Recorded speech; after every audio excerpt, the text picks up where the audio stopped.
Welcome to another episode of Unemployed Commentators. You already know who we are, but we are very fortunate to have Mr. Bill Beteet on the show while we're watching Israel Adesanya and Paulo Costa. We're doing like a little pre-show before that fight happened. When is it? September 26th?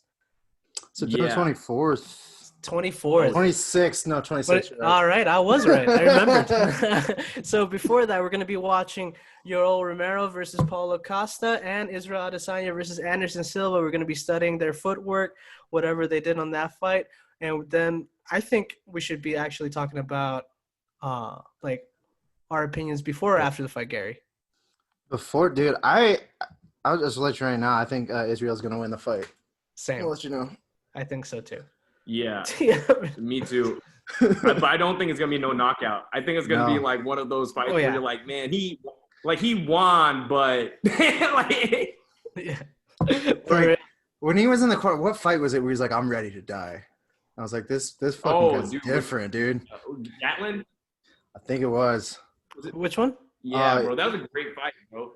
Israel's in the corner, dude. You just see him mouth. He's like, I'm ready to die. Oh, yeah, for sure. I was like, this guy's different. Yeah, bro. Yeah. Yeah. Was that against the That shit Gastelum? was intense. That's what he was saying, yeah. Yeah. That's what Bill was saying. It's like, I don't think I've had that mood, like I'm ready to die for quite some time. Like I wake up, I'm like, no, I'm good. I did. I It was called haven't- depression. Yeah. It's so funny. I've been like so much less willing to die for shit ever since my life has gotten better. Like, you know what I'm saying? shit, Like, I feel like as a kid, I was like, yeah, man, I'll die for my fucking country and shit. Yep. All this other stuff. And like now I'm like, yeah, man, fuck everything, bro. Like, I'm trying to keep me alive, bro. Shit's going well, man. Let me stand inside the sidewalk. Dude, the prospect of eating like good food makes me want to stay alive, dude. For real. Dude, 1,000,000%, dude. Food in your mouth, bro. Like, millions of years of evolution went towards making the animal that died for you to enjoy that meal. Like, you know, No shit, doubt. like, No doubt, dude. When I go to treat myself to a taco, dude, I'm like, ooh, baby. Thank God for this cow. Oh, dude, 1,000,000%. Dude. And I just love closing my eyes while eating, so like I can use all my brain power on my senses, even though it's mad, dude. But you're just like, and then you can just be in that moment, man. Yep.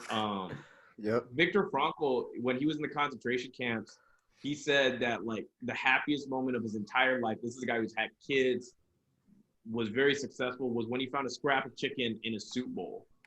Wow. And that just goes to show you how, like, number one, famished he was, but number two is like how valuable food can be. Like, we're just like living in Narnia right now. You know what I'm saying? Like, like, that's just it. We're just fucking floating through this shit, eating whatever the fuck we want, bro. Just experiencing food highs, unbelievable. Like, dude, it's just the best time ever to be alive. 100%. That's so funny. Best pandemic ever. Awesome. So, do you guys want to start out with Anderson Silva versus Israel Adesanya? Hell yeah. Hell yeah. Okay, let me click on that one. Hold on one second. Sounds good. And this was the first time I ever saw Israel too. Really? Yeah. First time. Damn. It's weird. This was what I thought was like his least impressive fight. Mm-hmm. Yeah. I mean, it's because Anderson Silva was already past his prime, you know, but it's still Anderson Silva. Yeah. You know? It's still out of yeah, you get it. You still it was like a really good narrative behind the fight, but I just felt like the fight was a really defensive like match, and so it was just hard to like. I think number one, I think I underestimated Anderson Silva. I think collectively, but also in that I kind of felt like I overestimated Israel because he was coming off of that. I think he just beat Brunson, right? Yep.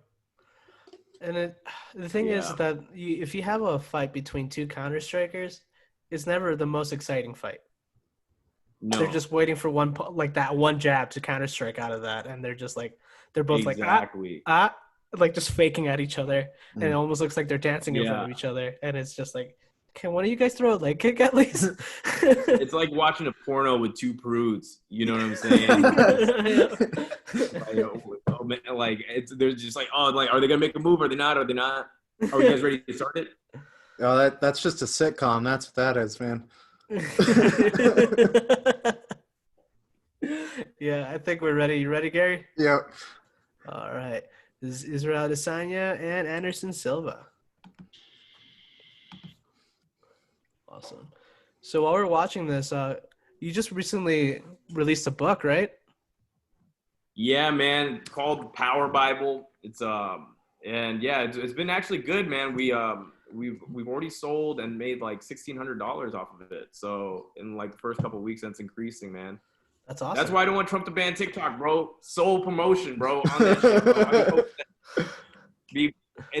It's like having a ad for a Minnesota Timberwolves game, and every day, just like you post that stuff with the amount of reach you get. Yeah. Are you guys on TikTok?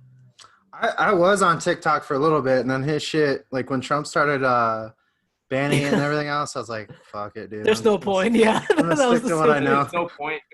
Yeah, I was like, I'm gonna stick to what I know. Just hawking shit on the corner. Yeah. Instagram, titties, ass, occasional tweet. Yeah, the good stuff, man. Put my ass on a sink and flash it over Instagram, dude. You know what's up. Yeah, bro. Put an inspirational quote. Yep. Yeah, it's like tomorrow is never tomorrow, and it's like, bitch, that's not how English works. Like, God is good. God is good. Yeah. Praise be to Allah. Follow my OnlyFans. Hashtag Psalms. Oh, dude, I'm telling you, dude. If I was a chick, I would have an OnlyFans, bro. That shit. Oh, hell yeah. Lucrative. Dude, well, not now because Bella Thorne's canceling it, basically. Yeah. All the way up, man. Dude, there's some like female comedians that have OnlyFans, and my friend he got a subscription to it. I was like, yo, is it worth it? And he was like, yeah, man, it was actually worth it, but like I had to stop watching because there's only so many times you can look at a girl get like cum in her face and like still like shake her hand like she's a peer, you know what I'm saying? Like you're in a different career now, man. You get paid more doing that than you do comedy, right? How am I supposed to take you seriously? But that being said, I'm very pro sex work, like not in a douchey way. I think honestly, we should just legalize escorting. For sure. 100%. Because I don't think that women should have to like, if you want to like profit off of your body, why should you have to, why should you have to make it like public, right? Like with stripping and with porn or being a cam girl, all that stuff can like, it's like a tattoo. It mars you for life, right? Mm-hmm. Whereas if you can just be a covert escort for a few years, make some money during a difficult time, and then never look back. Yeah. That's crazy.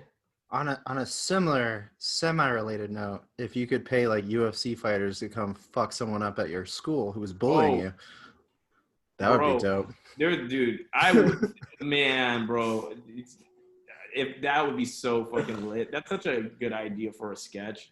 You know what I mean? Like you're like, oh, you shoved me in a locker yesterday and called me a bunch of homophobic slurs. Meet my boy Anderson Silva in his prime. Nah, bro, Yoel Romero, bro, in his 20s, man. Yeah. I get Mike Perry, dude. That's really who I'd get. Years of shit. Mike Perry would fuck up my teacher. Bro, on accident, too. He get the wrong person and then make you feel bad about it. He'll fuck up your teacher and the teacher's dad, dude.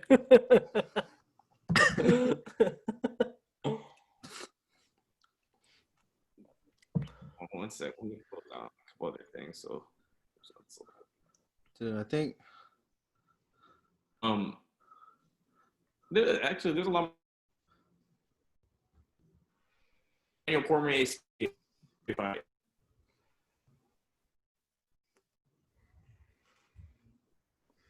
We losing? I think so. Shit. Hello. Oh, okay. Hello? Now we Got got you. him. Yeah. Are we back?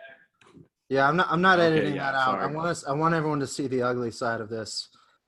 That's so funny. Sharks are attacking our Ethernet, everything. What do you guys think about the Daniel Cormier Stipe fight? I picked Stipe too. It just, I think for the most part, I don't know if it's just the way MMA rules are geared and stuff too. I think that taller striking fighter right now is kind of what it's geared to, like an Israel or Stipe. Yeah, I was going for Stipe as well, even though my money was on Stipe, but my heart was for Cormier because I just love the way Cormier fights. Mm-hmm. But it was such a great fight anyway. Like, all three of their fights were great. Mm-hmm. Yeah, all of them.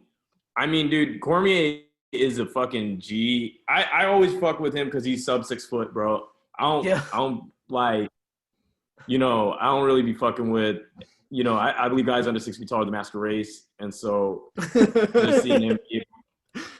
I mean, seriously, you look at war heroes like dictators. See, I don't think if you get elected, I don't think you're a real leader, bro. The real leaders to me are people who fucking take that shit, bro. Stalin was 5'4", bro. A fucking peasant from Georgia. Bro, Took over the whole USSR. It's because when we the started, whole Bolshevik revolution was a bunch of short dudes because tall guys don't believe in communism. That's not a tall dude thing to believe in, bro. Like, you know what I'm saying? You're already above people and shit. Why would you believe in an egalitarian society? Like, that's just not a move. It's the cookie jar theory of Bill Beteet, man. Yeah. Right? 1,000,000%, man. I'm telling you. That's true. That was actually, you know what? That was a pretty entertaining first round. Yeah. Was it? I think I like this fight as far as like personalities, the way it was marketed in that story to you, like two of these like dynamic Bruce Lee inspired fighters, I think too, with this anime shit talking kind of aesthetic too. But I'm going to be honest with you. I don't know if it's that Anderson was fighting worse opponents or what. I think old school Anderson would fuck up Israel. Like watching just the way he moves, bro, in some of his old fights. I'm just like, this dude like moves like he's in the fucking Matrix. Yeah. That one he had against Rich Franklin, I remember, and Forrest Griffin. When he fucked up Chris Lieben in his debut fight, dude. Yeah. That was scary to watch. Hey, what's y'all's opinion on Chael Sonnen? Dude, Chael Sonnen, I think he's one of the best wrestlers the UFC seen. I think he's a pioneer of shit talking, and I love it. Yeah, I love his show, the bad guy thing, bro. Yeah, I've been watching it since the pandemic. The pandemic has kind of sucked up so much attention that it's even like hard for famous people to be famous during the time. Like you got to do some outlandish shit. Yeah, like I feel like if you were famous before the pandemic, there's no real guarantee you're famous after the shit. You know what I'm saying? Like exactly. Even like Israel, like I was like a super big Israel fan. I really keep up with his career. This Paulo Costa fight, I think, just has all this narrative. And even I've kind of been like not giving a fuck about UFC just because it's just there's so much craziness going on, and I don't have that much attention to give. I was talking to Gio about this. I was like, MMA has become my favorite like sport during this pandemic. It's like everybody else, like really? NBA, NFL, were like, man, I'm afraid of getting this virus. I don't know, like so much going on. And these fighters like Masvidal are like, yeah, a week later, I'm down. Send me the location. Yeah. Let's do it. That's so fun. I mean, yeah, these guys just don't give a fuck about. I mean, these dudes get paid literally fractions of pennies on the dollar on what they produce. Yeah. It is. That's why I loved Andrew Yang as a presidential candidate, because he was talking about like he wanted to unionize or create a union for MMA fighters because they're actually getting robbed by the UFC. For sure. I think it's unfair. Yeah, what's up? No, I thought Andrew Yang was the perfect Democratic candidate for the presidential election. The problem is that the issue is that a majority of voters are low information voters. So that I think a thing that's really important to presidential election, an internet bubble, because we're all like millennials and Gen Zers, but boomers don't really use the internet, and they're a majority of who votes in primaries, especially in places like Iowa and New Hampshire. That was a good exchange. Yeah. Ooh, yeah. Yeah. Dude, I'm gonna be real with you. I want to see fucking Israel and Darren Till fight, man. Ooh, yeah. Oh, yeah, dude. I wanted Darren Till to win that fight against Robert Whittaker just for that fight. I think it would. I think that would be a fight where I would, I like Israel, but like Darren Till, this new kind of formation of him since getting knocked out by Masvidal, and after he's stealing the fucking taxi, I think I like that. I like those two personalities. I just like it. I also love his entrance song, "Sweet Caroline." Oh, dude, I did not know that was his entrance song. Yeah. He only does it when he fights in England, so the whole crowd just goes crazy. That's so funny. Have you heard the version of Sweet Caroline with the gunshots instead? Yeah.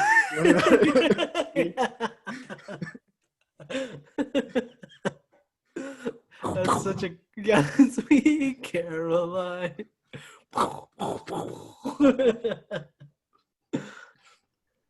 Look at this clinch work, man. This is why I like having Bill on. Bill is one of the. I've told you this repeatedly. I think you're one of the smartest people I know.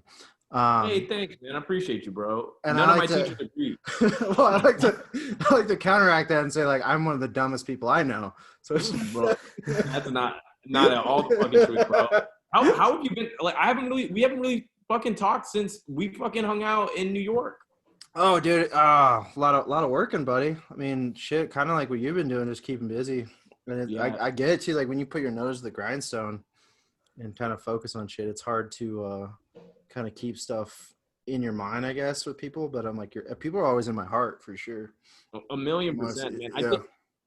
I think like there's a big part about being a man where it's like if you have these big things that you need to do. Like I had this product launch that happened like right after I got to France, and I had been working on all of that for over like a year and shit, and like just all these different things fucking going wrong. And then so when that finally got done, and it was so funny. I had my product launch. It was really successful. I'm in Amsterdam. I opened for Tony Woods. Damn.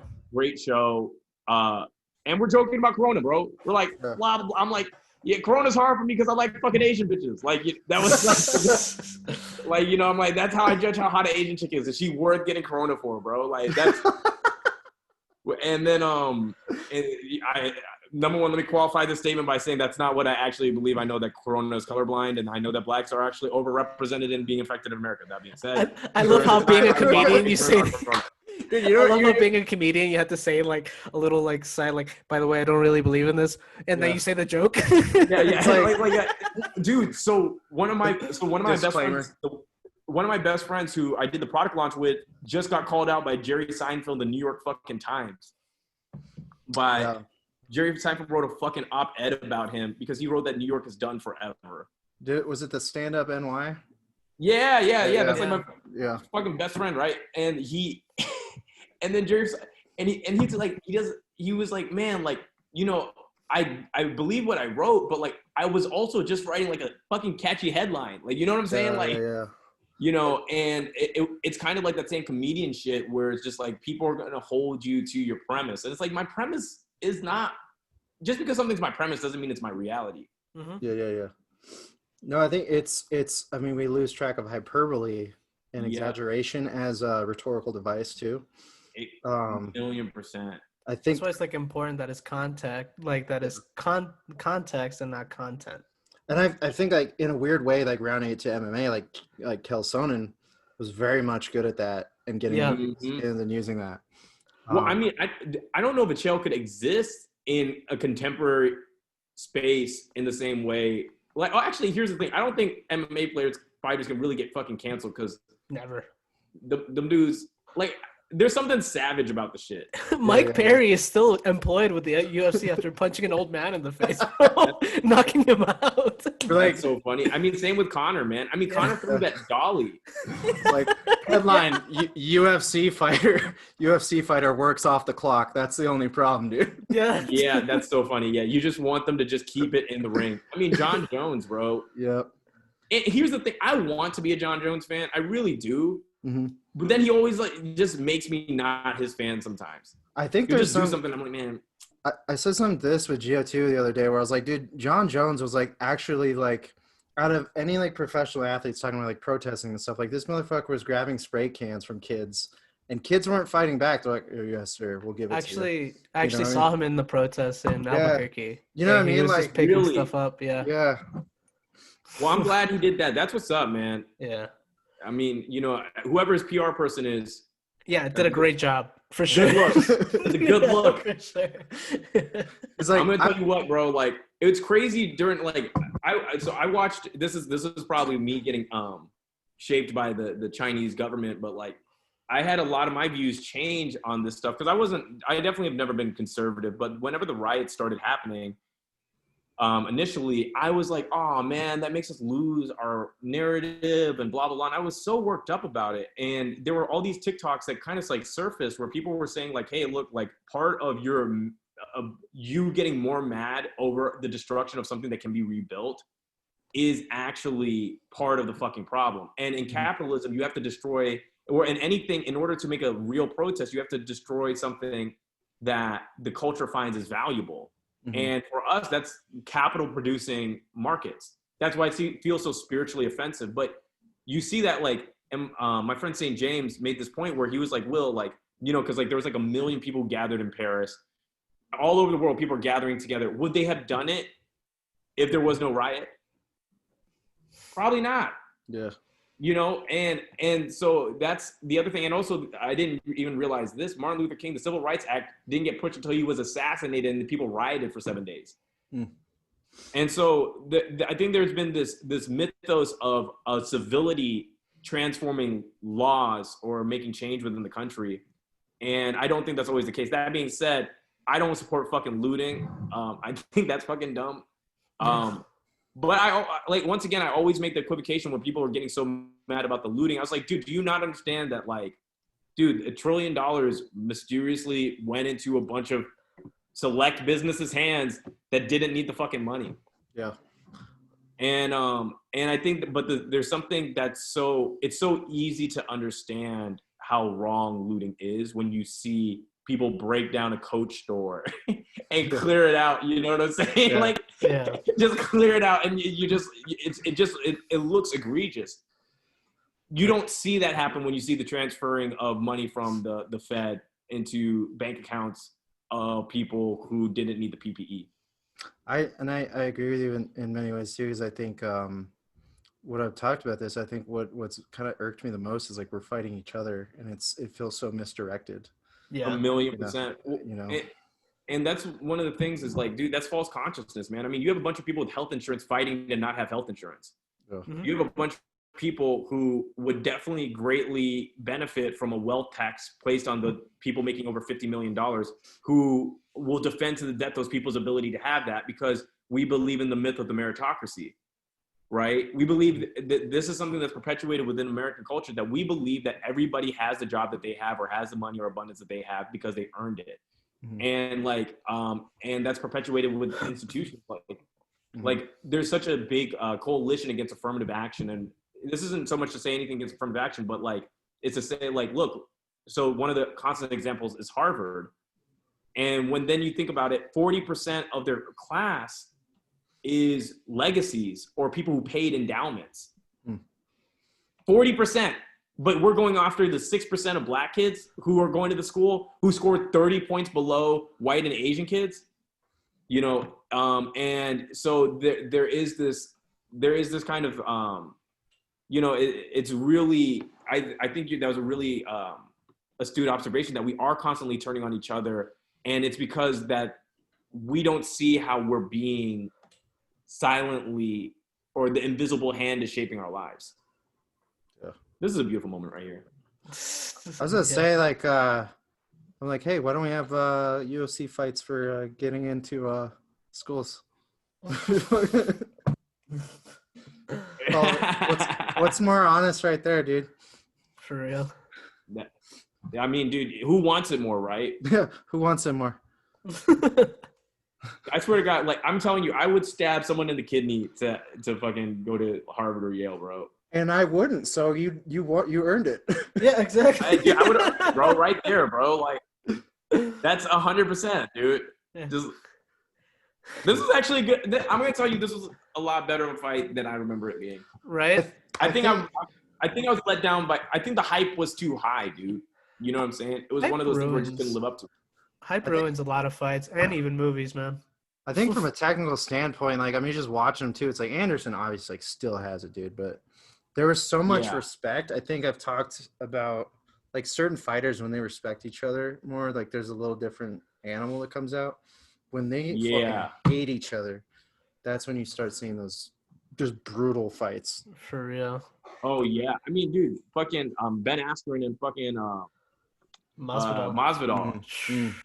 Bro, I'm gonna tell you, I watched that shit and I kind of freaked out when that happened. I was like, oh my, is he? I was worried that he's gonna be like paralyzed or brain dead or something, dude. He was so stiff, dude. After he got knocked out like that. I think as far as Askren goes, he's taken that like literally and figuratively on the chin very well. Oh yeah, I mean, he did. I think that was I think that was a bit psychically damaging for him, though.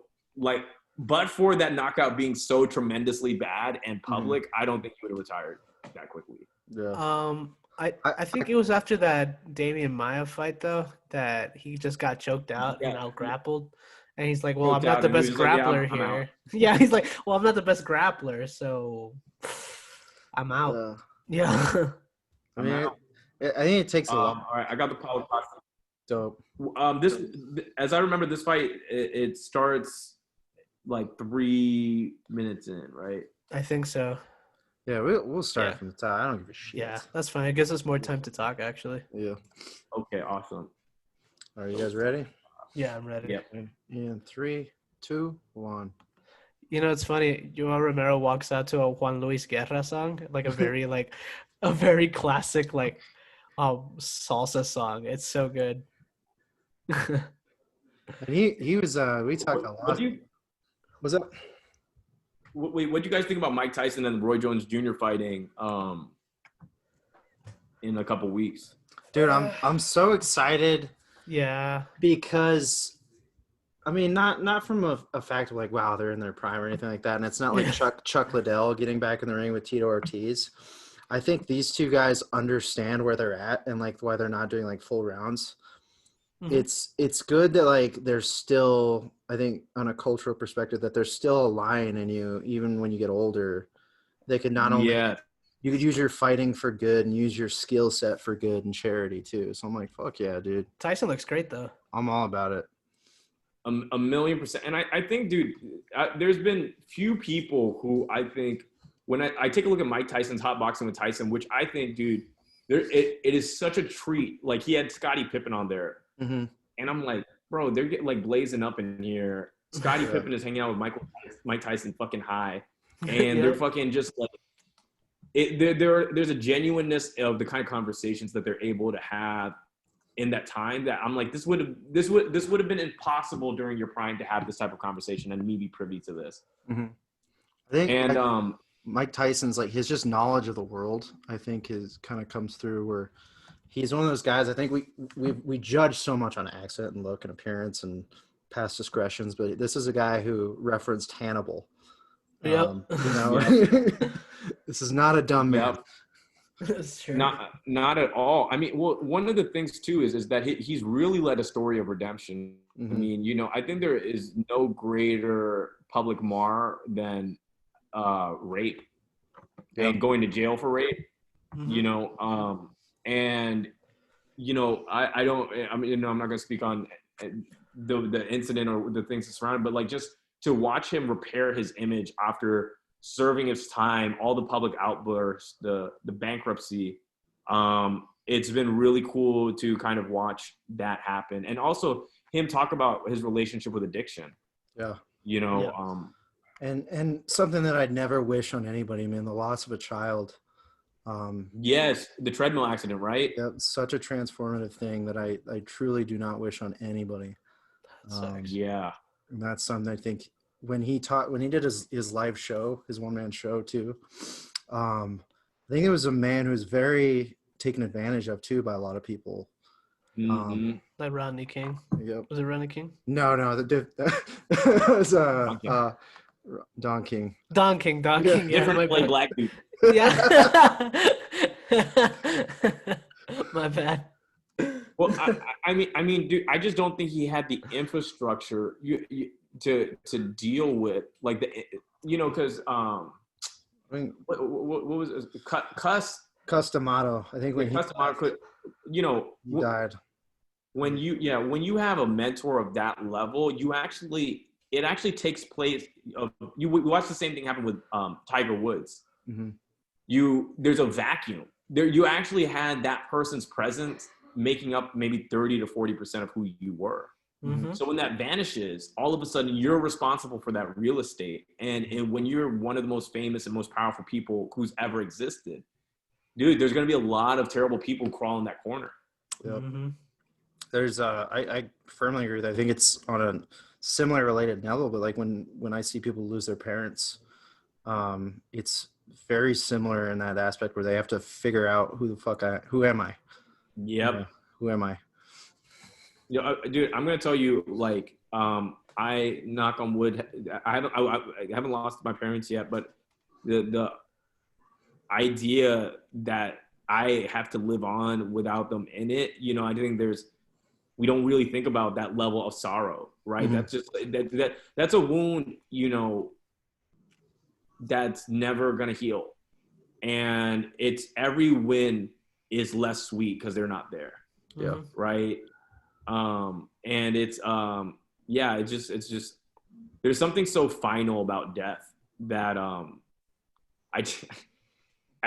find it weird. Whenever I was younger, I was like, I'm not afraid of dying, and we talked about this earlier. It's like I'm terrified of it because I realized look, this might be it, dude. It's been an extraordinary privilege to exist. Mm-hmm. Like, honestly, it is perhaps one of the rarest events that could ever occur in the universe, a number so close to zero that we would always round down the probability of our own existence. And yet, people say like, yeah, and then it goes on even after you die. I'm like, dude, this sounds a lot like wishful thinking. I want to believe it. Like, I believe in our afterlife because it's fun, Mm-hmm. but I'm not going to act like there's an afterlife. And I think there's a difference between when we use the word belief and knowledge. And I think belief is something that we would like to be true.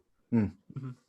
And knowledge is something that we are going to build our life around. And this doesn't mean you actually know, but you're going to make decisions because you believe this, or because working from the premise that this is true.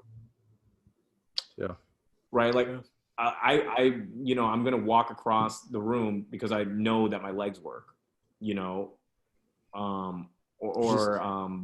that's a tremendous privilege too, man. If you really think about it, just being able to move your fucking legs. Yeah. Dude, is one of the things I used to think about was like, I would always ask, some fucking, back when I was a lamer fucking person to go on dates with, but I was like, I was like, oh, like, what is the thing that you think you take the most for granted? And, they would say, oh, I think my parents or blah, blah, blah. And I was like, what someone has never said? What? The air that I use to make this sentence.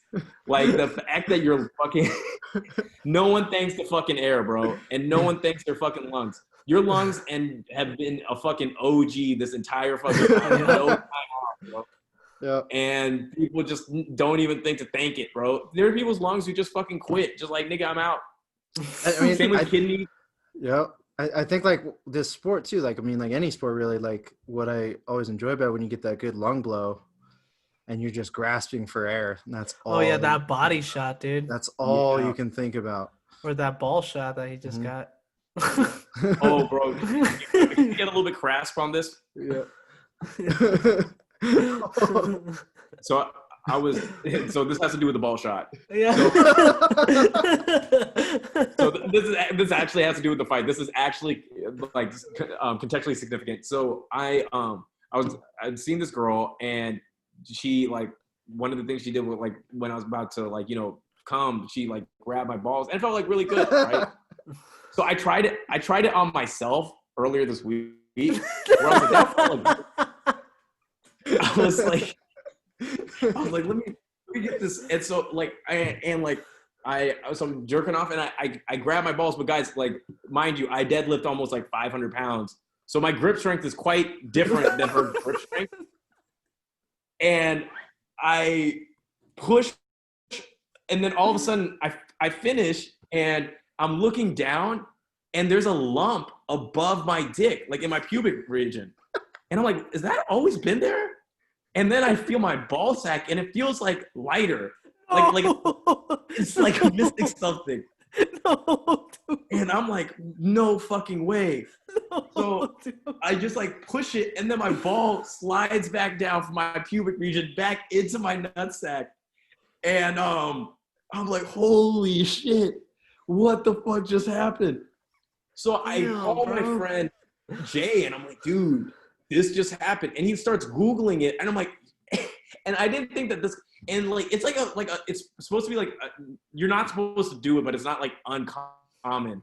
But I was terrified for the rest of the day. Like, my ball left my ball sack. I just didn't know that's how your body works. You dislocated your testicles, dude. You dislocated your testicles, bro. Dislocated it and then relocated it back in like a box. You trooper, bro.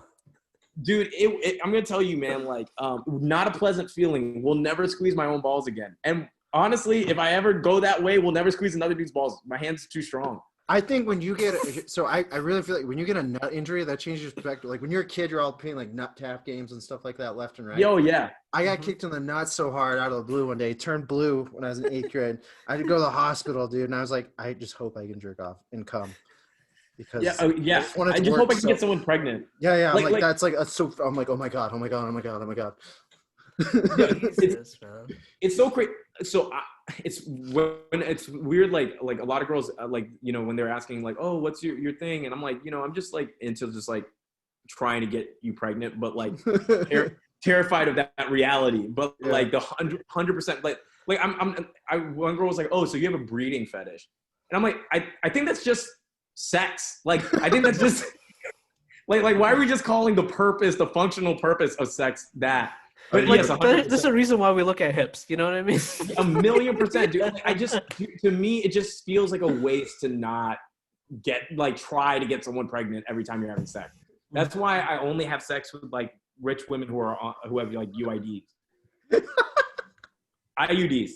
Wait, is it IUDs? Yeah, IUD. Yeah, IUD. It's IEDs, improvised explosive device. Jesus, man.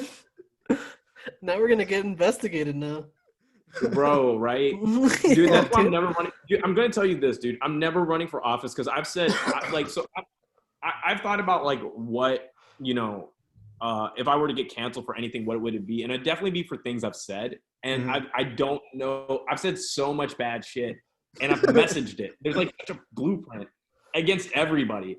Yeah. And I'm just like, I think the way I've settled on handling that situation is I'm going to be like, look, I said that, and I'm going to keep saying stuff like that because that was never meant for you. Like, I don't think you can judge me on some shit that was said that wasn't meant for you. This was meant for other terrible people like myself. Like, and I'm an equal. I've said terrible things about every group, so I think like it just works out. And whoever's gonna fuck with me is gonna fuck with me because I don't think anyone's gonna believe that I've changed. Right? If I'm like, no, that was like. It's boom. Oh shit. Ooh, it's that age-old dilemma between like what you say outweighs what you do, but it really doesn't. No, it doesn't. It doesn't. Not even a little bit. Well, here's the thing: is Roseanne, right? Yeah. So the problem with Roseanne is when you tweet something. So I was initially like, dude, I was talking to my friend Jay, and I was like, we've said way worse shit than Roseanne said. Yeah. For sure. Yeah. Yeah, and he was like, yeah, but you and I would never tweet that. So imagine what the fuck she's saying behind closed doors, and she's saying that publicly. And I was like, oh shit, you're right. No, but the thing is, like, most comedians are a lot funnier backstage than they are on stage, just because, you know, there's no one censoring us, and if someone rats on us, we already know who it is. No, 1,000,000%. Yeah. It's that a glasses wearing geek. Yeah. Yeah. No, not you, bro. Not you, but the other one. Like the you know what I'm talking about, the non-Puerto Rican glasses wearing geek. You know, I appreciate that. Clone. Yeah, I appreciate that. Yeah. Don't worry. I should be wearing glasses. I just walk around blind all the time. I mean, I've talked about this a lot too. Where like there was like racial slurs I didn't even know were racial slurs. Like what? Yeah, like for Gio, like pork chop. Oh yeah, Puerto I Rican. remember. I had no fucking clue that was a Yeah. bad one. Because No clue. they used to call Puerto Rico Puerto Rico. And yeah, but I don't care though. Like, it's whatever, you know. I'd hear it like they'd call like the Puerto Rican guys like pork chop, and I was like, oh, that's like a fun nickname. Well, yeah, I think the thing is I think it has to do with the violence that was carried around while saying that. I don't think anybody's like, hey, there goes a bunch of pork chops. Let's go fucking string them up. Like, you know, dude. So one of the best moments of my life was I was reading. I was on FaceTime with one of my friends on the computer, and we were looking up Wikipedia's list of racial slurs. And like, tell me why, bro. Tell me why, like, whenever it's like racial slurs, like for like black people or Asians, that shit is like, you could feel the hate in it, bro. Like I'm not, just like I'm like, man, these guys really put in some thought. But then I'd read the racist slurs for Italians, and they were like calligraphy. It was like, I was like, man, these do not sound offensive. No, we'd get like wops and guidos, shit like that. Are you Italian? Yeah, I'm Mexican Italian. Oh, okay. Oh shit, I did not do that. Yeah. So my thing is, whenever Italian people get racist with me or say racist shit, I just be like, dude, you know you guys aren't the Romans, right? Like, that was a different motherfucker. Like, you'd just be like, oh, you motherfuckers are the ones that killed Jesus, right? Right? Oh, dude, I bring that shit up all the fucking time. Whenever people say the Jews killed Jesus, I'm like, nah, nigga, what Jew you know named Pontius Pilate or whatever? Pontius Pilate. Hey, Pontius Pilate. Hey. Hey, let's go kill this guy who saved this guy. Let's go kill this king of Jews. Hey. Mamma mia. I'm gonna whack this Jesus guy, eh? Yeah, this guy says so funny. Joshua's not his real father. Let's get the fuck tell you out what, of here. you give me 6% because that's how we do it on the docks here, okay? Whenever we ship to Carthage, we ship them to Carthage, bro. Have you been to Italy, bro? Yeah. No, my aunt is from Naples, and I guess like my family's from Torino. I love Italy. But I've never been. Dude, Italy's great, man. Yeah. It's beautiful. It's the classiest ghetto I've ever seen, bro. Like, you know what I'm saying? Like, you just see a bunch of like pirate-looking Somali motherfuckers next to like world-renowned. Rome is one of my least favorite cities in Italy. I love Florence. Florence is beautiful. Rome is a shit show though. Yeah, it's great, but it also is like it was like somebody. It's like an old dude who's attractive but hit his prime in high school. Yeah, for sure. For sure. Holy shit. I feel the same way with Venice though. Yo, yeah. I mean, Venice is gonna be underwater, bro. Yeah, for sure, dude. That shit is like Atlantis, man. Bro, dude, you're walking in there, there's water just fucking pouring into fucking cafes and shit. That's how you know Italians willing to live with the shit, bro. And there's a guy that would try to pickpocket you. I'm like, dude, yeah, okay, my wallet's like cool and all, but you need to get the fuck out of here, bro. Get out of here, bro. Yeah, buy a ticket to another city. You live in the EU, bro. Yeah. Fucking. Just give me back my social security card and we're good. Dude, why you carrying around your social security card, bro? You're making yourself so vulnerable. I like to live on the edge, bro. Bro, just like at any moment, anybody could have my life and take my life. Dude, I got that shit tatted right here, bro. No, I'm taking it out of my wallet, dude. Bro. Yeah, show it to the screen. Just hold it right here. Yeah, for sure. If I have it, I don't know if I still have it. Bro. Like, what's your blood type too, bro? I'm O positive. Oh, is O positive the best one? I can donate to anyone. Yeah, that's what I think I got the same too, right? Fucking you fucking blood slut. Yeah, bro. Dude, that's like the new racism. We'll just go on blood types. That's how we'll do it. Blood types, dude. Yeah. I love You're that such a blood slut.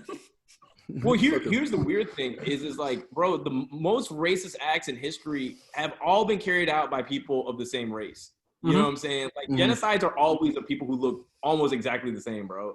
Like Hutu and Tutsi, bro. Who the fuck can tell them apart, bro? Well, like you know what I'm saying? It's the age-old star-bellied Sneetches versus everybody else. Yeah. Wait, what's that? Dr. Seuss. Oh, okay. Oh. Also, a huge anti-Semite. Oh yeah, drew for Playboy. I think the most racism I felt was in Puerto Rico. Really? Really? Yeah, my nickname was Negro. Really? Because Are you part black? I'm considered black there, but like there's Afro Latinos, and I'm just like, like I feel for you guys, and I know they get treated worse than I do, because there is a lot of colorism. Dude, I'm gonna be real with you, dude. That's why I love Germany, Denmark, Sweden, all that shit, bro. Because like I'm half Indian, half black, dude. I don't fuck with India, bro. Really, like I love my heritage and shit, but like, dude, like the colorism is just insane, bro. Like I'm like, I'm gonna go get. Like I have like these like Aryan chicks calling my skin beautiful. I'm gonna go over here and have some girl be like, let me see your passport to make sure you're worth it. Like, you know what I'm saying? Like, fuck out of here, dude. Like, they're like, oh, your skin color. I don't think you're wealthy. You came from a wealthy family. Yeah, I think just that's how some like dumb shit. Like, well, like maybe if you get more fair, I'm like, that it's just like the dumbest shit, man. Have you watched that Netflix show about like the Indian matchmaking? No, it's good, dude. It's crazy. They get really deep with it. What do you mean they get really deep with it? Like when it comes to areas where they come from, what is their profession like, and they're very picky. The women are very picky, especially when it comes to like skin color and everything. Yeah, dude, that's what I'm saying, bro. Like, is like my profile would be pretty lit because I'm a UK citizen, American citizen. I'm a lawyer, all this other stuff. But like, then someone's gonna be like, yeah, but he's dark. I'm like, yeah, nigga, fuck you, bro. You're a lawyer? Like, yeah. So, hell yeah, dude. Thanks, man. I appreciate you, bro. Yeah, for sure. So like for me, it's like it's so deeply baked into the thing. And this is the other thing I don't like about Indian culture is they're obsessed with black culture but hate black people. And I'm like, yo, like. And honestly, I'm gonna be real with you. That's what pisses me off about Dominicans. And I'm going on the record by saying this. Like, if you're a Dominican who's like, I don't fuck with black people, like, fuck you then, bro. Like, because a lot of Dominicans in New York would be like, yo, what's up, my nigga, blah blah blah, all this other shit, and then not fuck with them, be so anti-black. And I'm like, yeah, keep that mess to yourself, bro. Puerto Ricans are the same way too, especially with Dominicans. Like they look at Dominicans like lower than them. That's it's always the motherfuckers at the bottom of the totem pole that be the most racist and shit, bro. For real, dude. For real. Niggas be drawn in the sand over nothing, bro. That's the thing that you realize, bro. That's like, it's like, bro, you guys are fighting over scraps. It's a colonist mindset, though. Oh yeah, bro. They're super colonized in the mind, bro. Same in like Malaysia and shit. But the weird thing is how much of that gets subverted with like speaking. So like I have a theory that we distinguish each other based on accent before race. Because like I have had experiences with like black friends who have an English accent, will never experience racism in America. Yeah. And that's because there is something, I think, more like in our primordial part of our mind that's like, oh, like race tells you something about somebody, but it doesn't tell you that much. But the way somebody sounds tells you even more. Right, and how they present themselves and all these other things. So like race is generally a shorthand for a lot of the stuff. The other thing I've noticed is like, this is another weird thing. The less I've given a fuck about colorism and shit, the less other people have been fucked up to me about it.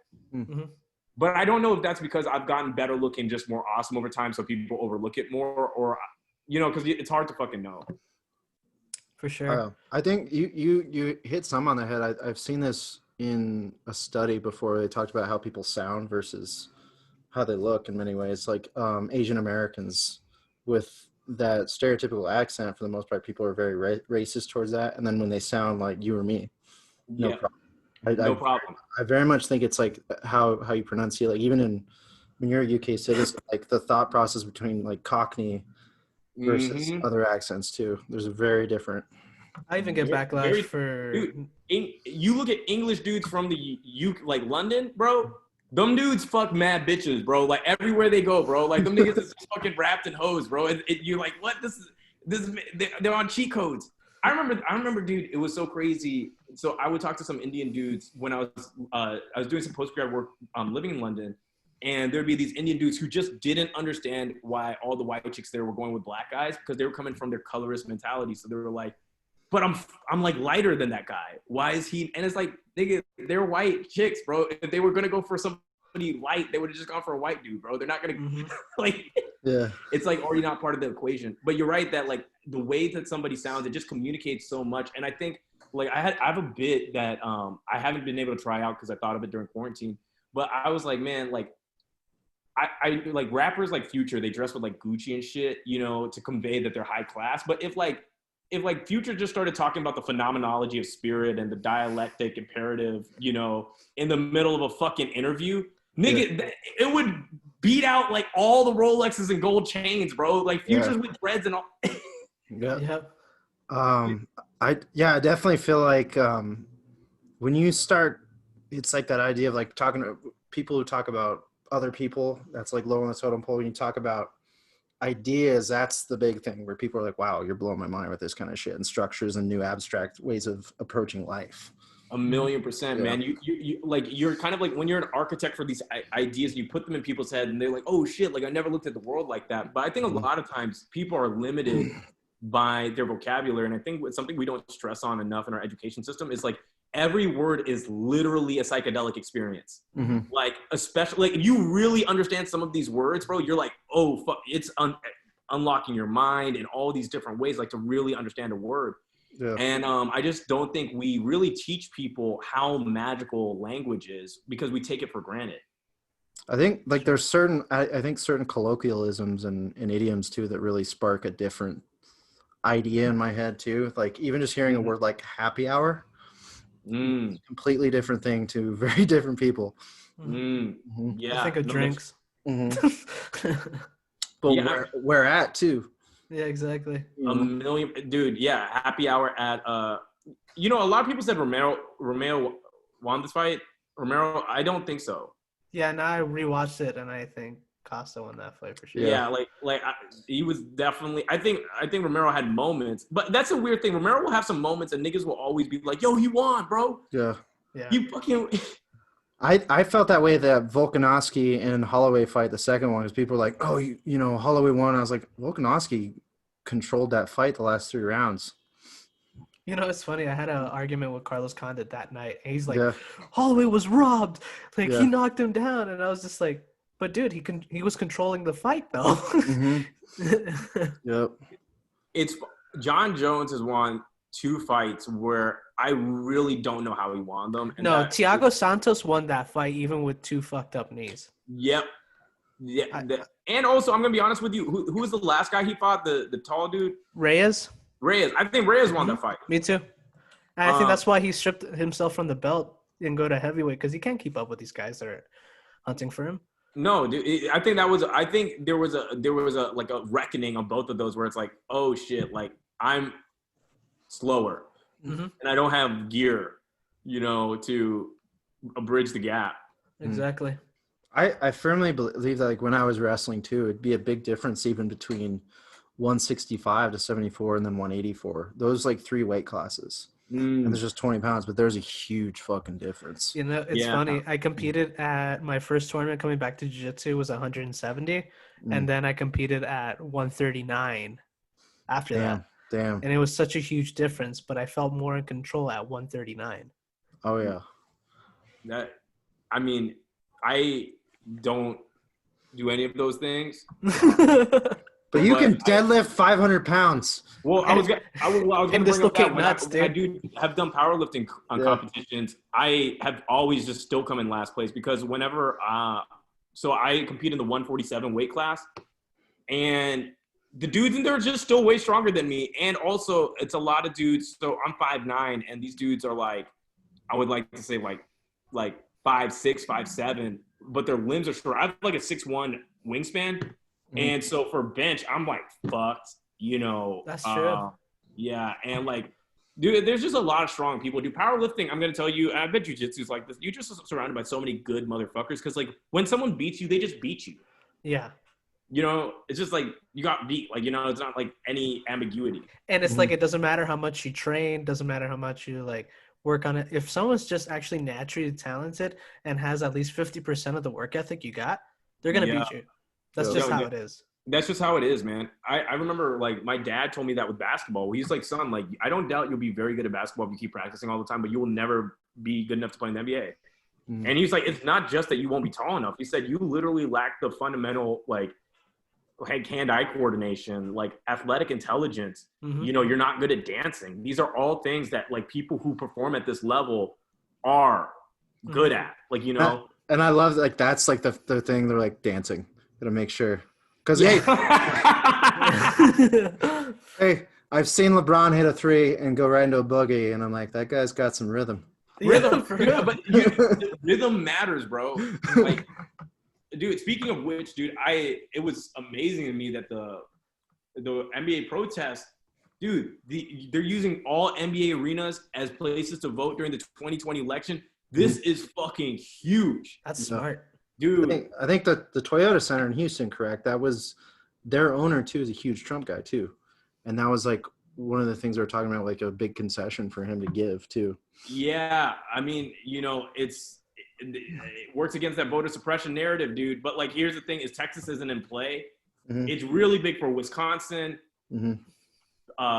Pennsylvania, and Minnesota, and also it's gonna make it way more of an event, bro. Mm-hmm. Yeah. For real.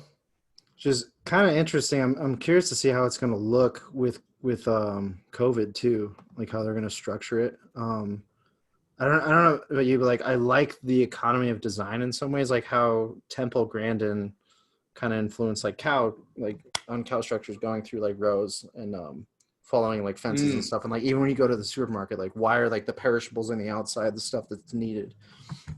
So I'm kind of interested like how they're going to figure that out and make it streamlined too, because that's going to be a headache too. For real. Oh, it's going to be a huge headache, but I think the logistical teams of these arenas are going to be better equipped than post office people and community rec people and stuff like that. And I think, you know, one of the things that LeBron is really, and I've cultivated such an admiration for him, is that he has really been pushing this voter suppression thing because he's out here playing 4D chess. And I wouldn't be surprised if LeBron James is a serious candidate. I mean, assuming that democracy survives this election. I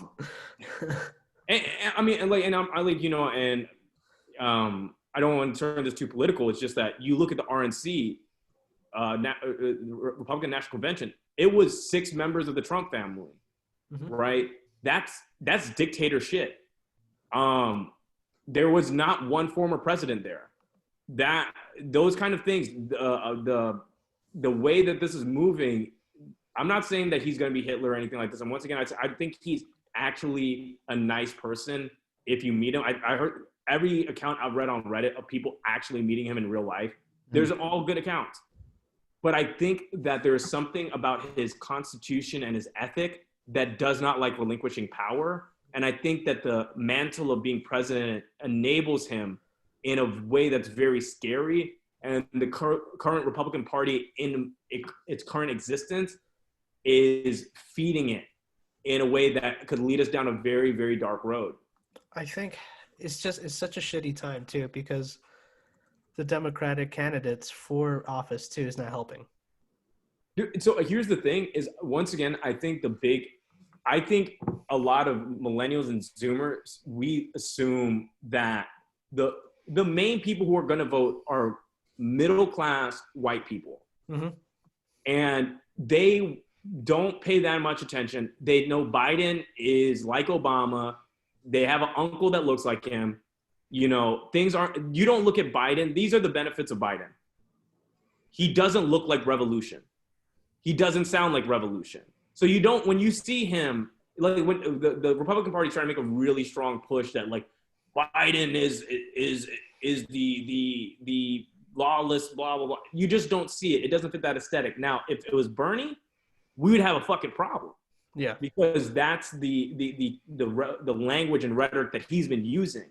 When you look at Biden, he's kind of harmless. He's kind of like, yeah, vote for me and things will go back to normal. I don't even really want power. Like, riots in the street, And so I think that there is something safe in that for the people who are actually going to vote. A lot of these people who have really strong opinions about like, why isn't it Yang or why isn't it, some other avant-garde candidate they don't vote. That's why they didn't vote in the fucking primaries. And that's the thing. And also when you're making a decision for 300 million people, have you ever been in a group of like 20 people trying to go out somewhere to eat? You end up going to Chili's or you go to McDonald's. You don't go to fucking the best restaurant in town because you can't get everybody to agree on that. So I think that sometimes we have an unrealistic expectation of what we demand of the highest office in the land. And I think it's supposed to be basic and boring and a small movement in the right direction. Because I gotta ask a question though. Yeah. Where the fuck do you find 20 people to go out to eat with? Oh, bro. I was imagining people with friends, bro. That was, that's fan fiction my life, bro. Hey, because I gotta go. Hey, that's a segue into your book, bro. Because I gotta know how you make that many friends that quick. Well, bro. So how you do it is by manipulating people into the Power Bible, guys, is a book about how to be a successful sociopath. And I know this very well because I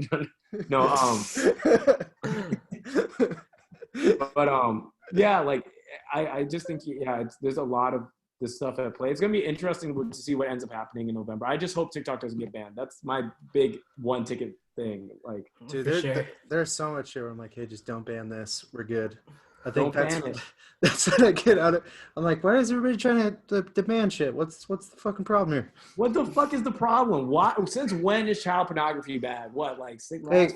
Hey, that's something too. I think that angle, the child pornography angle too. I think that's something that people are legitimately. I think there's like some legitimately fears, but I think they're putting it on everything to the point. Oh, the QAnon people. Well, like, because there's legit shit happening, but it's like we're extrapolating or making it exaggerated to the point where it's just like you're pointing at the wrong direction for sure. Well, it's a diversion technique. Like, here's the thing: they say child's lives matter, right? Mm-hmm. But where was that energy for the 1,000 kids lost at the fucking border? Mm-hmm. Where was that energy for the kids suffering in Puerto Rico during the hurricane? Mm-hmm. Where was that energy for the homeless kids who can't get food in the morning? Mm-hmm. It's not about the children; it is a diversion technique. And yeah, dude, are kids getting molested? Yeah, but I bet there are way more kids getting molested because of us not funding good social policy than Hollywood elites sacrificing them to Cthulhu. Which, hey, if it fucking happens, fuck those kids. Who gives a shit? I'm gonna be honest with you. I don't really care. Like, they gotta hang out with fucking Kevin Spacey before they die. That's cool. Like that. I love American Beauty. Like, I just think it's a lot of things to take us away from the real issues. Like, dude, how are you going to talk about, like, child's lives matter, and then you're going to send your kids back to school during a fucking pandemic? Now their kids already fucking dying. So I definitely think there's some weird Epstein shit going on. But here's the weird thing about the Epstein thing. Dude, Trump was on a fucking indictment with Epstein, like, in 2016. Yeah. So it's like, even under that thing, and I think the crazy thing about it is that, like, we no longer, like, I was in a conservative group for a bit, trying to like talk to people, and I'm like, look, like, I'm using Reuters. Reuters is where Fox News buys its news. Well, Fox News is fake news. Reuters is fake news. And it's like, dude, are you basically just saying that anything that doesn't validate your current frame of reality is fake news? Because that's propaganda. Mm-hmm. And even with this kid who shot 2 people and shit, this guy got in an argument. Like, it's like 3 people. 3 people. Yeah, 3 people. And, like, bro, like, the angle I've been pushing, dude, is like, dude, these neo-Nazis are killing white people, dude. They're killing, like, fucking, dude, like, it happened in Austin, Texas. Like, this is colorblind. This is a real issue of this radicalization. And I was like, look, like, you take a look at Antifa. Antifa, dude, I don't know what Antifa is, but they throw milkshakes at people and break down stuff sometimes. They haven't murdered people until Portland, somebody did get killed, I want to admit. And whoever shot that Trump supporter, fuck you. That's disgusting. No one should die for the political beliefs. I've been looking at a lot of perspectives on that Kenosha thing from various ideals. And I think there was one that I kind of agreed on was all those people that were shot or even the perpetrator should not have been there. None of them were from Kenosha. Mm-hmm. It should not have been there. And it goes into this thing too, where I think the way I've always been raised and believed too is that you go looking for trouble, it will fucking find you. Mm-hmm. It will find you. And I these also people are looking for it. Yeah, and I also see the danger about all this is that people see it as black and white. Like it's like one or the other. And there's so many gray areas and so many sub-genres of the problem that people don't really use their critical thinking or get critical thinking skills or compassion with it and actually just wait to see what's going on instead of just putting the blame quickly. Mm-hmm. And that's the thing where, like, I don't want to jump the gun and say that kid deserves it. He probably deserves it, you know, like about the whole, like him getting those charges, but it's also like, how do you say, you, even with Antifa, there's always going to be a bad person in any group that you're in. Bad act 1,000,000%, dude. And Mm-hmm. we don't. And like this is the same thing. Like I'm not gonna fucking defend looters, dude. Fuck looters. Mm-hmm. And here's the thing. I wish people would just say that. Fuck looters, dude. Like I wish people would just be like, yo, fuck them. Like you know, and like in New York there was like a bunch of BLM people protecting targets because it fucks up the message. Mm-hmm. With regard to the kid and the thing, I'm gonna say this. I feel like the president ruined that kid's life.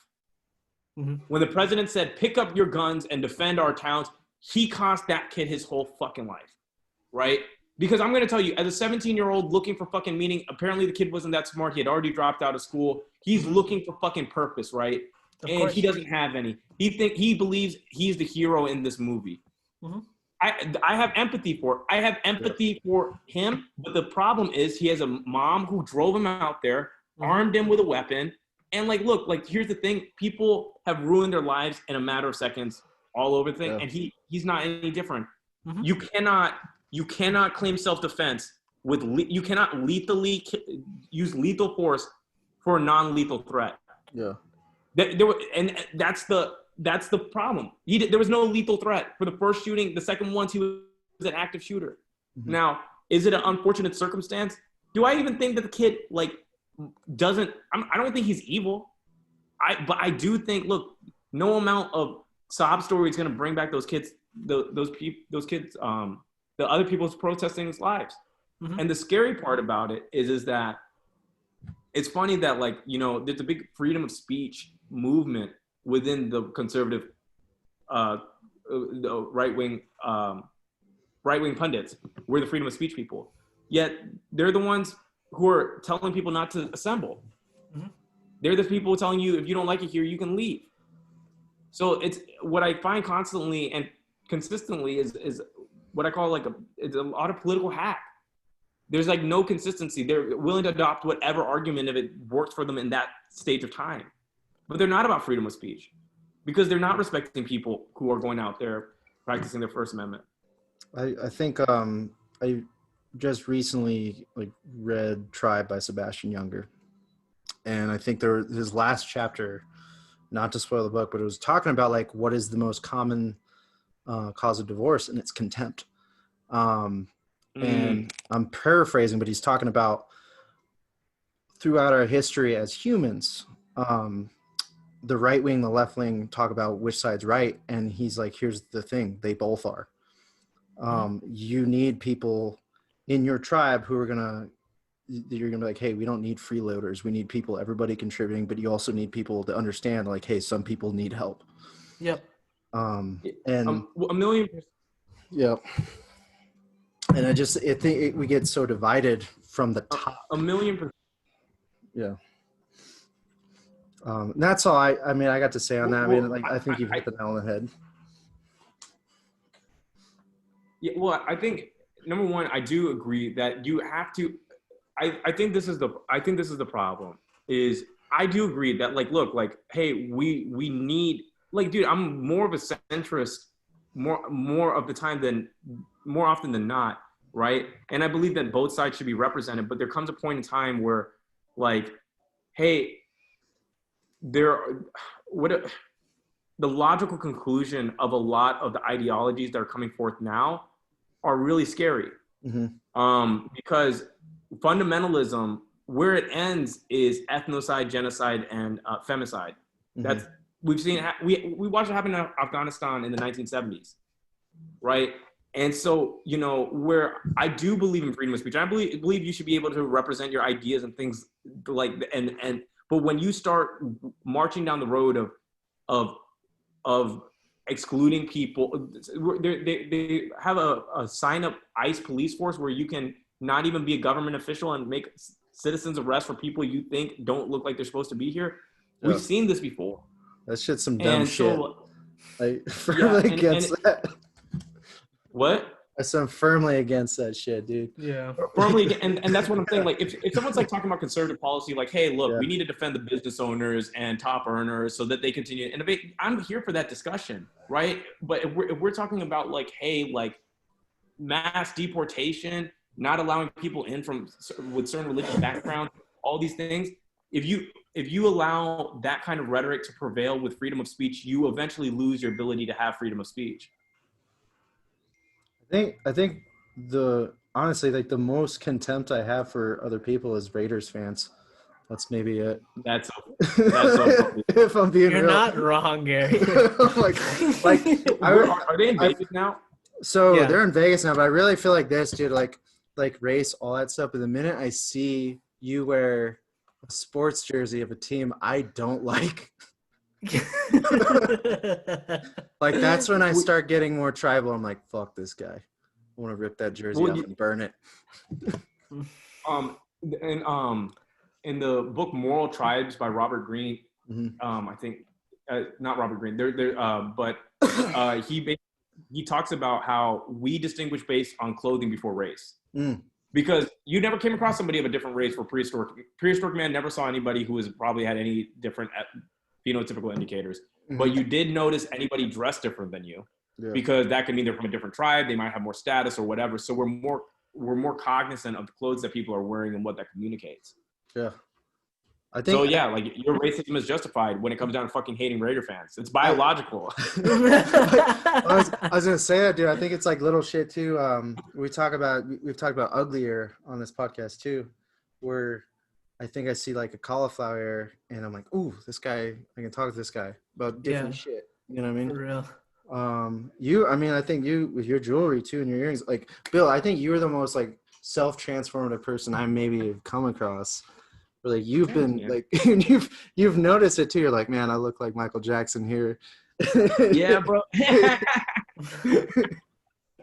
I've lived like a lot of different looks, bro. And people treat you different, straight up, man.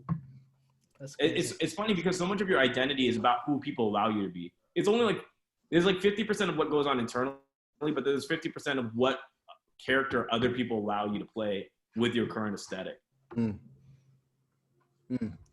And I think that really shapes your experience in the world in a way that a lot of people don't want to admit does as much. For real. But yeah, man. Sorry I made it all weird about politics, bro. I hope I didn't. No, I probably did, Alien. No, this is a great conversation. This is actually great. I just wanted to listen to like your viewpoint and everything because it's usually when you hear about these perspectives, they don't really explain it as as you do. You're very articulate about it. Yeah. Thanks, man. I appreciate you. Fuck you, you racist. No. It's like he could have worded that like, oh man, you talk pretty for the way you look. No, because like if you ask these questions and if you want to dig deeper to it, they would be like, well, fuck you for not doing the research, and if you think otherwise, you're racist. And it's like, no, I just want to learn more. Like I want to see more about, because I was at the protest too, but I wanted to learn more about it. A million percent. And I think it's really important to steel man your opponent's position. So whenever I'm just discussing with a Trump supporter and they're not a bad faith actor, I'm like, look, you're not a racist. You just want the aesthetics of the 1950s, ownership, American values, patriotism, people wanting to serve and have love for the country. And you feel like that's lost. And I honestly agree with you, but America during the 1950s actually had a 92% tax rate for the top 1%.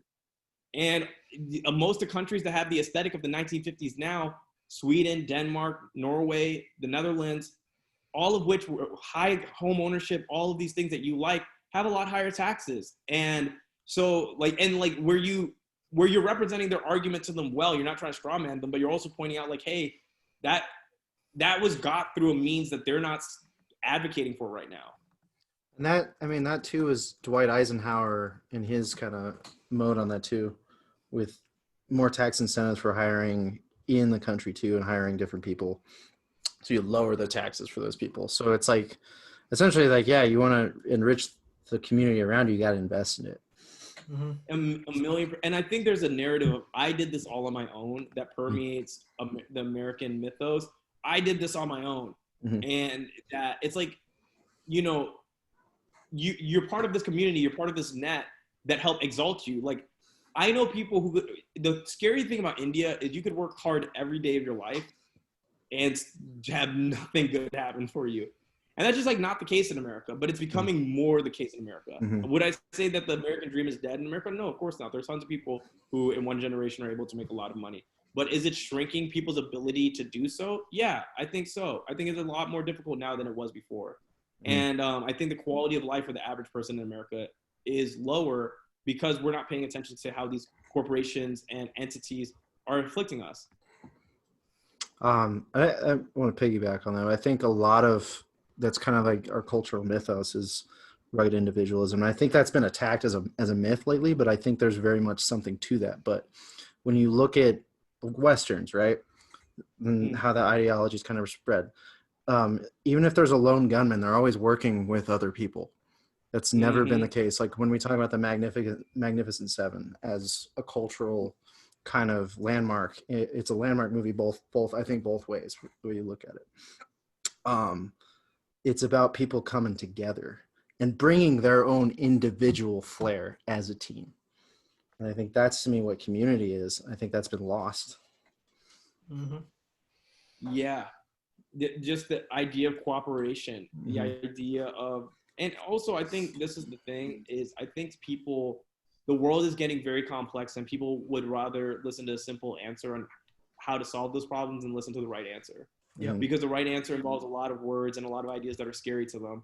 That it might not seem intuitive, right? And I think that it's like funny whenever you're explaining it to somebody like, I don't believe that Medicare for all can work right now.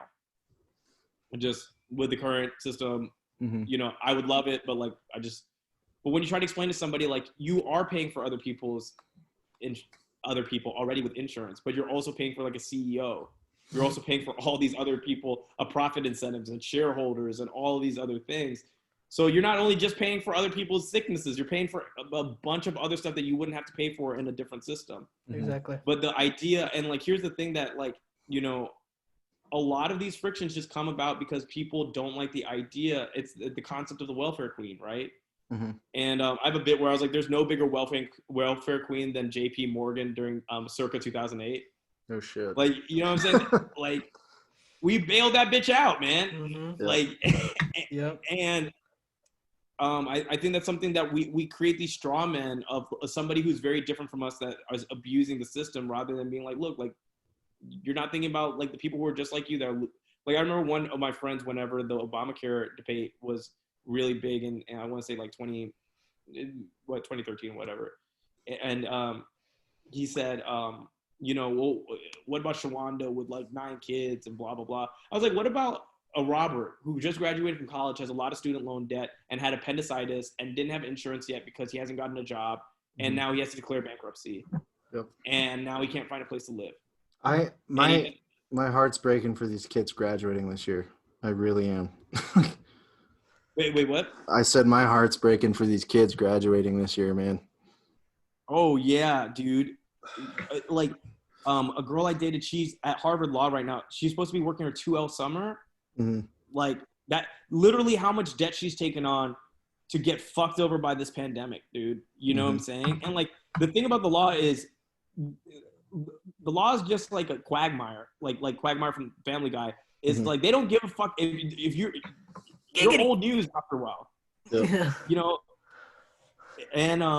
And so yeah, it's a lot of this stuff, man. I think these kids have grown up in a very unfortunate time. I also feel bad for my friends who graduated in 2008 from college, Mm-hmm. and then now are supposed to be building tons of equity in their 30s, getting laid off, having to pay student loans that were ridiculous.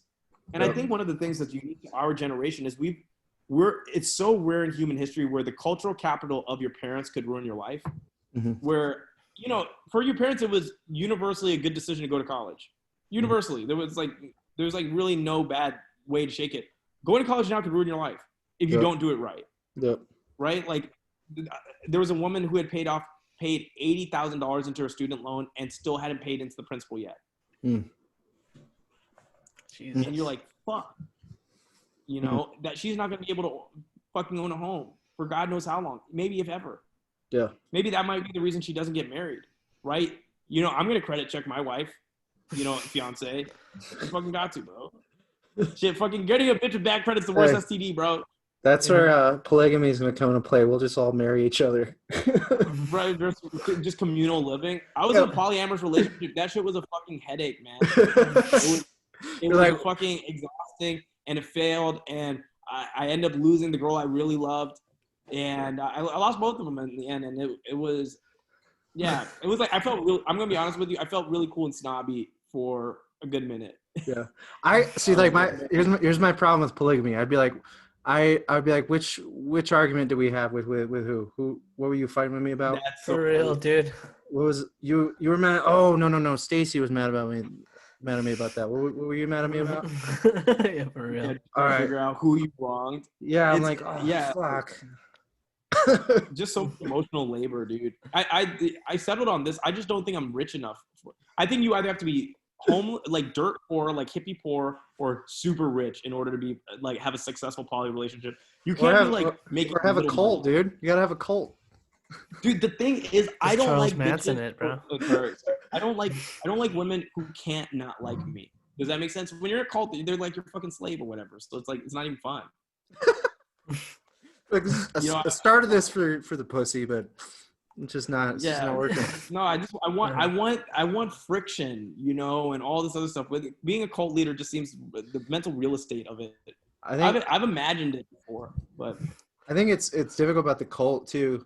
Is I mean, to start a cult, the first requisite is that you let me have sex with your wife. Yep. I mean, you have to prove you're committed to God. That's every cult, man. They're like, hey, let me have sex with your wife. You got to commit. That's it.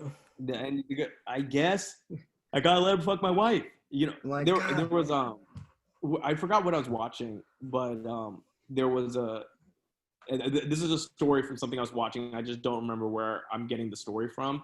But this guy invited this guru from India into their home, and he like asked to fuck his wife basically, and so they let him. And then the next day he like asked for some ice cream, and the dude was like, "This is the final straw. No, like you're fucking phony." Like, and they get him out. He's like, "I'm gonna start here." And then that's not even giving a mouse a cookie. Like the mouse is like right away, like, hey, can I have your house? Yeah, sure. Then he asked for a cookie.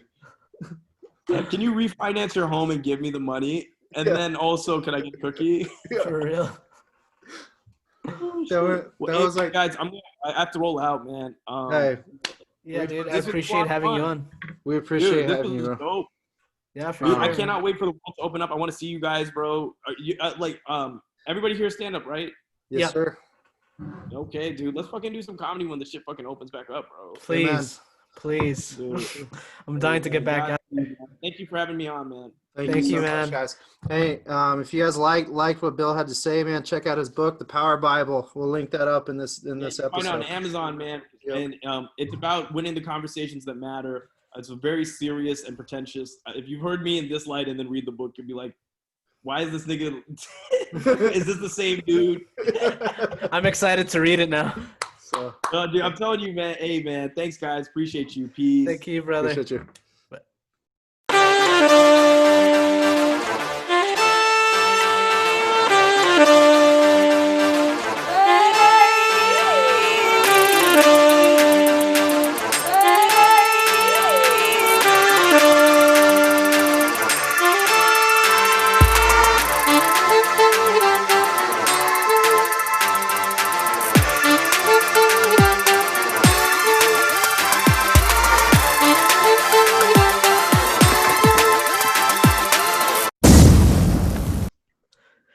Well, thank you guys for listening. If you guys love this episode, you should check out our past 3 episodes or 4. Who knows? Who's counting? But if you like that, please visit our past episodes. Check out bestworstcantina.com for more content. And see you soon or next week or whatever. I'm new at this. Stay unemployed. See you unemployed.